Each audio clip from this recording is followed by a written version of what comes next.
155. Crusading.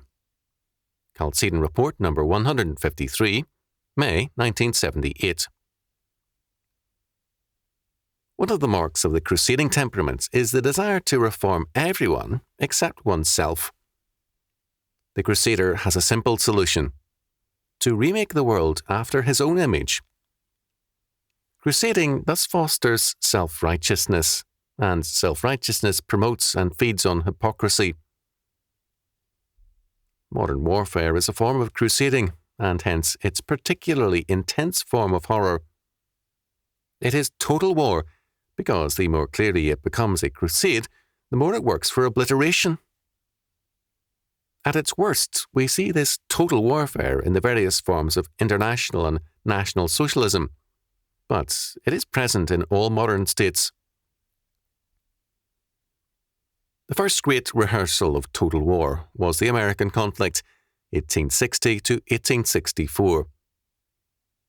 Before the United States of America and the Confederate States joined battle, both had developed a crusading fervor and a radical blindness to evil on their part. The horrors of the battle for Kansas by slave and anti-slave forces begat moral monsters like John Brown and William Clark Quantrill. The war itself led to insanities of men like Major General David Hunter, a Virginian who fought for the North. Like Quantrill, Hunter majored in terrorism, although the regular army exercised some restraint on him, whereas Quantrill, as a guerrilla, had none. In Virginia, Hunter burned his own cousin's home, and he refused to allow Mrs. Hunter or her daughter to save their clothes and family pictures. Andrew Hunter, named after Major General Hunter's father, and a civilian, was imprisoned. Quantrill, a twisted mind, criminal, suspicious of all kindness shown to him, took no prisoners, waged total war, and often used the war as an excuse to settle personal hatreds. Northern troops, under the vicious Colonel Strachan, executed 10 men as a gesture of revenge against Quantrill. The response of Bloody Bill, Anderson, and Quantrill was the slaughter of Centralia and the sacking of Lawrence. Early in the war, Confederate authorities praised Quantrill, while Northerners condemned Strachan. By the end of the war, the North chose under Sherman to wage total war, and men like Lee and Jackson seemed remote and alien in their Christian standards amidst the prevailing horrors. Each side saw evil in the other as justification for an evil crusade, and self-righteousness became a governing temper. Since then, 2 world wars, several smaller wars, and many revolutions have developed and refined the crusading temper, and the world has gone from horror to horror as total war has become a principle of action in both war and peace, in politics and in life. The crusader does not build, he wars. The crusader does not seek to convert, but to destroy. His answer to problems is militancy, suppression, chains, hatred, and obliteration. In the mouth of the crusader, the word love becomes a self-righteous weapon. The crusader says, in effect, I am love, truth, and goodness, and all you say and represent is hatred and hate-mongering, a lie and evil.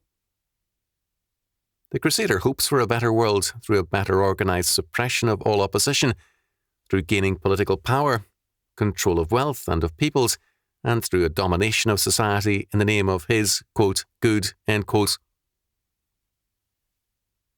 Crusaders can be found on most sides of every issue, and it is their activities which reduce their cause to impotence and the world to a shambles. Crusaders want to accomplish great things with other people's lives and money, and control of the machinery of states is a constant goal of all crusaders. They do not see politics as a question of good government, but as a means of power, the power to compel people. For crusaders of all kinds, good and evil are in essence humanistically defined, or else, if they appeal to a biblical basis, it is an appeal to a limited segment of Scripture. The Bible, in its totality, takes both authority and justice out of the hands of crusaders and places them in God's law. Whereas the crusader indicts a segment of humanity, God's law indicts all men, everywhere, every man without exception. God's law word requires the condemnation of all, and it provides also for redemption and regeneration through Jesus Christ and his atonement. It then requires the redeemed man to believe and obey by bringing every area of life and thought under Christ as Lord. This means the reconstruction of all things in terms of the law word of God.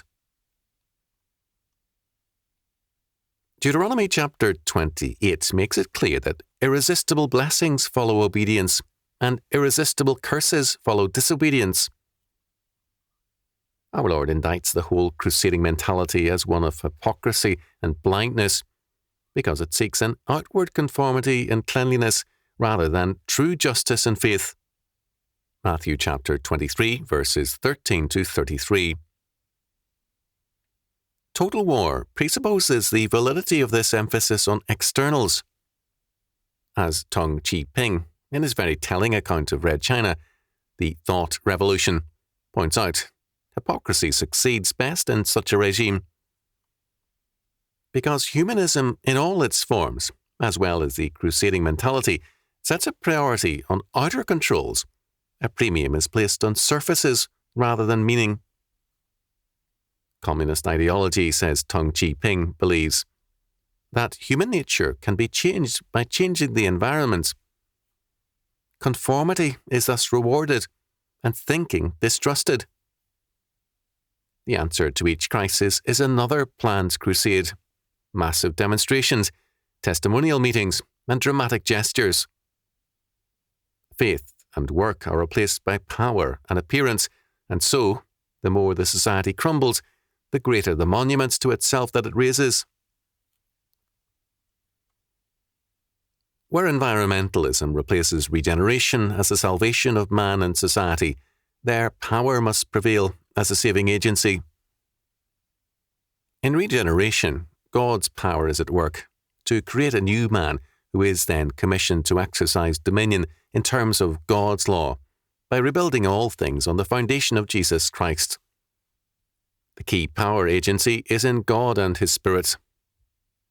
Where environmental faiths govern, a human power agency must do all the changing, and the means is not by an inner conversion, but by an outer coercion.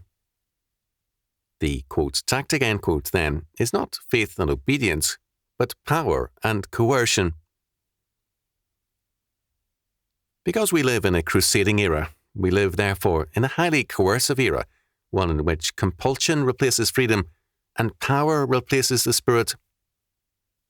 Men may regret the consequences of our present course, but they will not change them until they themselves are changed.